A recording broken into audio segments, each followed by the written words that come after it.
جی شیخ، ایک خاتون ہے جن کے شوہر کا انتقال ہو کے 7 سال ہو گیا، اور وہ نکاح کرنا چاہ رہی تھی، بھائی ولی بننے کے لیے تیار نہیں تھے، تو انہوں نے نکاح کر لیا ہے بغیر ولی کے۔ کیا حکم ہوگا دیکھیے، سب سچا سے کچھ؟ پہلی چیز تو یہ ہے کہ کوئی بھی مسئلہ آپ کے سامنے آئے،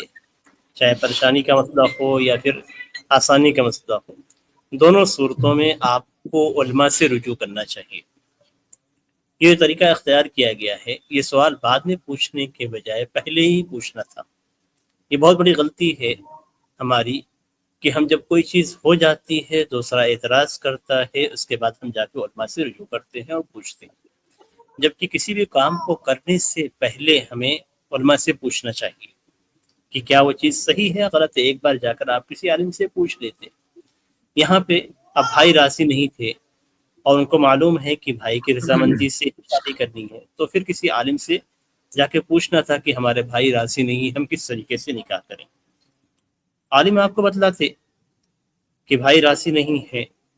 تو آپ کسی دوسرے کو ولی بنا سکتے ہیں، یعنی مثال کے طور پہ چچا ہیں تو چچا کو، یا گھر کا کوئی بھی آبائی طرف سے، باپ کی طرف سے کسی قریبی کو بھی جو بھی راضی ہوتا ہے اس کو ولی بنا سکتے تھے۔ اس لیے کہ بھائی کو یہ حق حاصل نہیں ہے کہ شادی شدہ عورت جس کی طلاق ہو گئی ہو یا اس کا شوہر وفات پا چکا ہو اسے نکاح سے روکے، یہ اس کو حق حاصل نہیں ہے۔ قرآن کے اندر اس کو عدل کہتے ہیں، قرآن کریم کے اندر اس سے منع کیا گیا ہے کہ عورتوں کو نکاح کرنے سے منع نہ کرو۔ تو اب اگر کوئی اس طرح کی حرکت کرتا ہے تو خود اس کی ولایت ساقط ہو جاتی ہے، اور اس کے بعد جو دوسرا ولی بننے کے لائق ہے اس کو لے کر شادی کی جاتی، یعنی اس کو ولی بنا کر شادی کی جاتی۔ لیکن یہاں پہ معاملہ انہوں نے گڑبڑ کیا کہ ولی کو مقرر ہی نہیں کیا، صرف گواہوں کے ذریعے سے نکاح کرا لیا، تو ایسا نکاح جی صحیح نہیں ہوتا۔ ان کو چاہیے کہ دوبارہ نکاح کریں، اس لیے کہ نبی اکرم صلی اللہ علیہ وسلم کا فرمان ہے لا نکاح الا بولی، کہ ولی کے بغیر نکاح ہی نہیں ہے۔ اور حدیث کے اندر بھی ہے ایما امرأۃ نکحت بغیر اذن ولیہا فنکاحها باطل فنکاحها باطل فنکاحها باطل، کہ اگر کسی عورت نے اپنے ولی کی اجازت کے بغیر شادی کر لی تو اس کا نکاح باطل ہے، اس کا نکاح باطل ہے، اس کا نکاح باطل ہے۔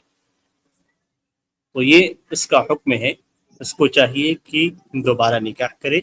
جس میں ولی مقرر کیا جائے، یعنی اس کے آبائی خاندان سے، بھائی کے علاوہ اگر بھائی سے کوئی دوسرا بڑا ہے، چچا ہے، دادا ہے، یا اسی طریقے سے چچا کے لڑکے ہیں یا دور کے چچا ہیں، یعنی دادا کے بھائی کے لڑکوں میں سے، تو جو بھی سب سے قریبی ہو بھائی کے بعد اسے ولی مقرر کرے،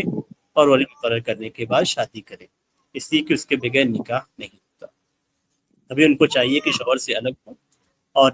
نکاح کریں، اور نکاح کرنے کے بعد پھر دونوں ساتھ میں رہیں۔